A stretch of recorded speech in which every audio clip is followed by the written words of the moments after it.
তারপরেও যারা ভয় করে হাওড়া জেলাতে বেরোতে পারছেন না, তাদেরকে বলবো যে আমরা সংগঠনগতভাবে দায়িত্ব নিয়েছি, যেভাবে অমিত ঘোষের ক্ষেত্রে দায়িত্ব নিয়েছিলাম। আপনাদের যিনি চেয়ারম্যান আছেন তার পাশের স্কুলে অমিত ধর্মঘট করেছিল, তারপরে তাকে ট্রান্সফার করেছিল। একটা হিয়ারিং এ তার ট্রান্সফার স্টপ হয়েছে, আর মুখ লাগাতে সাহস করেন। একটাই কথা বলার, যে ভয় কি, উক্তা তো আছে।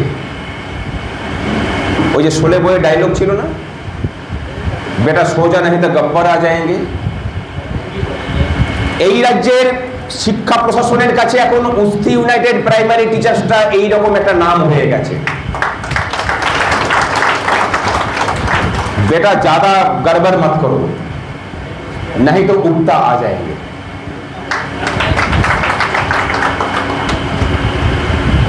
প্রাথমিক শিক্ষকদের জন্য, প্রাথমিক শিক্ষার জন্য, প্রাথমিকের শিক্ষার্থীদের জন্য একটা দাবি দেওয়াও নেই যেটাকে আমরা জন্য সমকালেও লড়াই করছি না। অনেকেই দেখবেন বাজারে রটিয়ে বেড়াচ্ছে যে এরা তো এখন সমস্ত কর্মচারীদের ঠিকে নিয়েছে, ডিএ আন্দোলন নিয়ে ব্যস্ত, শূন্য পদে নিয়োগ নিয়ে ব্যস্ত, দুর্নীতির বিরুদ্ধে ব্যস্ত। প্রাথমিক শিক্ষকদের দাবি দেওয়া নিয়ে এদের সময় কোথায়?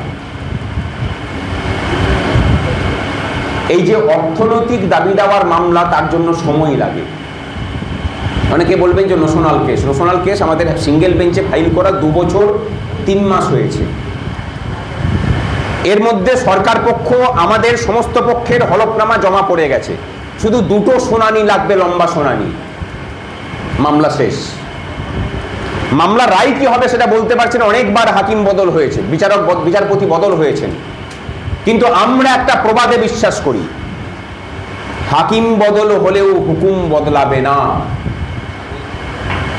মামলাটা যে গ্রাউন্ডের উপরে দাঁড়িয়ে আছে, সরকার জিতবে না, আমরাই জিতবো। আমাদের অধিকার আইনিভাবে প্রতিষ্ঠিত হবে। যেভাবে আমরা যখন বলতে যেতাম যে আমাদের যা যোগ্যতা, শিক্ষাগত যোগ্যতা, তার সাথে সামঞ্জস্য রেখে আমাদের বেতন পাওয়ার অধিকারটা আমাদের সাংবিধানিক অধিকারের মধ্যে পড়ে, তখন অনেকে মান্যতা দেননি, যে এরা সব দুদিনের ছোকরা, এরা সব নিজেদের টাকা পয়সা কামানোর জন্য এসব করে গেছে। আমরা আন্দোলন করে সেই অধিকারকে প্রতিষ্ঠা করেছি। সেই অধিকারের পূর্ণ প্রতিষ্ঠা হয়নি, কিন্তু কথা দিয়ে যাচ্ছি যে এই সংগঠন খুব তাড়াতাড়ির মধ্যেই সেই অধিকারটাকে 1/1/2006 থেকে আপনাদেরকে প্রতিষ্ঠা পাইয়ে হাতে ধরিয়ে দেবে। কিন্তু একটা শর্ত আছে, আদালত আপনাকে অধিকার দেবে। অধিকারটাকে করায়ত্ত করতে হলে তার জন্য কিন্তু নিজের হাতের জোরটাকে দেখাতে হবে, তার জন্য তৈরি হন। আর সেই তৈরি হতে গেলে সংখ্যা তত্ত্বটা একটা বড় জিনিস। চেষ্টা করুন আপনাদের প্রত্যেকটা চক্রে, প্রত্যেকটা স্কুলে এই সংগঠনটাকে ঢুকিয়ে দিতে। তারা মেম্বারশিপ যদি নিতে অস্বীকারও করেন, অন্তত কাজকর্মগুলোকে তাদেরকে ফোন করে করে জানান যে আমরা এই এই কাজ করছি। আপাতত প্রাথমিকের বেঞ্চ 23 তারিখ পর্যন্ত বসছে না, 23 তারিখের পরে বসলে পরে নোশনাল মামলার শুনানি হবে। সুবিরদা বলে গেলেন যে আইএলওর নির্দেশিকা অনুযায়ী শ্রমিক সংগঠনের যে শর্ত থাকে সেখানে বলা হয় যে তুমি সবটা সরকারের কাছ থেকে চাইতে পারো না,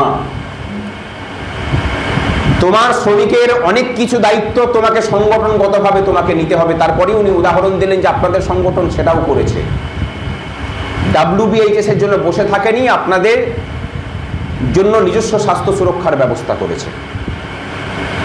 অনেক কথা বলেছিল। যেভাবে ডিএ মামলাতে ঢোকার মুখে আমাদেরকে শুনতে হয়েছে আমরা ঢুকলেই নাকি মামলা পিছিয়ে যাবে, শুনানি হবে না, আমরা ঢুকলে নাকি সর্বনাশ হয়ে যাবে। হ্যাঁ, সর্বনাশ অবশ্য হয়েছে। 2.5 বছর ধরে চলা মামলা আমরা ঢোকার পরে 2.5 মাসে মোটামুটি একটা জায়গাতে চলে এসে তারা সর্বনাশ তো হয়েছে। 2.5 বছর ধরে এই কর্মচারীদের বঞ্চনা দিয়ে যাদের রুটি সেকা চলছিল, তাদের রুটি সেকার তাপ কমে গেছে। এখন রাগ তো তাদের হবে। এই যে আমরা যারা বসে আছি, এই রাজ্যের শাসকের শুধুমাত্র যে আমরা শত্রু তাই নই, আপনারাও তাই। আমরা কিন্তু এই রাজ্যের শাসকের বিপক্ষে থাকা অনেক শ্রেণীর কর্মচারীদেরও শত্রু। আমি কাদের দিকে বলতে চাইছি নিশ্চয়ই বুঝতে পারছেন।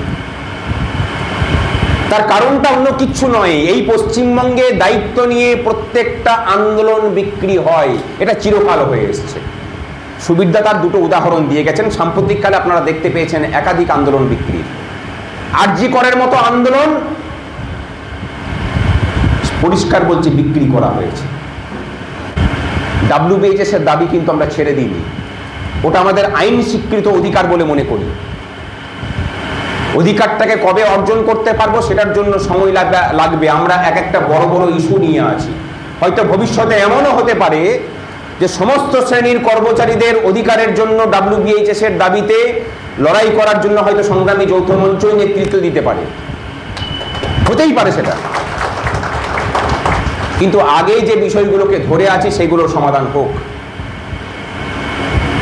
তবে WBHS দিতে গেলে একটা শর্ত থাকবে, সরকারি কর্মচারীদেরকে যেভাবে যে শর্তে WBHS দিয়েছো আমাদেরকে সেই শর্ত যুক্ত সেই সুবিধাযুক্ত WBHS দিতে হবে। WBHS এর নামে ললিপপ দিতে আমরা রাজি নই। স্বাস্থ্য সুরক্ষার নামে যদি সেখানে ক্যাশলেস পরিষেবা যদি না থাকে আমাদের পক্ষে সেটা অ্যাফোর্ড করা সম্ভব নয়।